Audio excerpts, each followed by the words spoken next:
2 நாளா ஊர்ல இல்லங்கிறனால வீட்ல கொஞ்சம் கொஞ்சம் கிளீனிங் ஒர்க்லாம் இருந்தது. ஸோ, அதனால நல்லா வீட்ட கிளீன் பண்ணிட்டு, அதுக்கப்புறம் வந்து மார்னிங் ஆதிக்குட்டி அழகா பொம்மை கூட விளையாடிட்டு இருந்தாங்க. அப்புறம் வந்து லாண்ட்ரிக்கு போட வேண்டியதெல்லாம் இருந்தது. ஸோ, அதெல்லாம் போட்டு எடுத்துட்டு, டீ போட்டு குடிச்சிட்டு, 2 நாளா வந்து ஹெவியாவே சாப்பிட்டதுனால ஒண்ணும் பெருசா சாப்பிட வந்து தோணல. ஸோ, அதனால ரசம் வச்சு உருளைக்கிழங்கு பொரியல் போட்டு இன்னைக்கு மத்தியானம் வந்து லன்ச்ச வந்து கம்ப்ளீட் பண்ணிட்டோம்.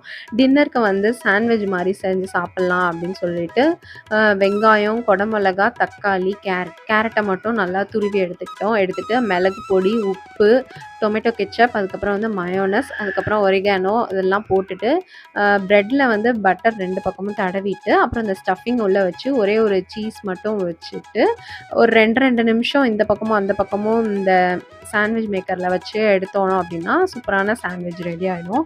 எப்பயுமே நாங்க இதில தான் பண்ணுவோம். இது எனக்கு ரொம்ப பிடிக்கும் இந்த சாண்ட்விட்ஜ். இந்த மாரி லைட்டா சாப்பிடணும்னு தோன்ற அன்னைக்கு வச்சு சாப்பிட்டா செம்ம டேஸ்ட்டா இருக்கும்.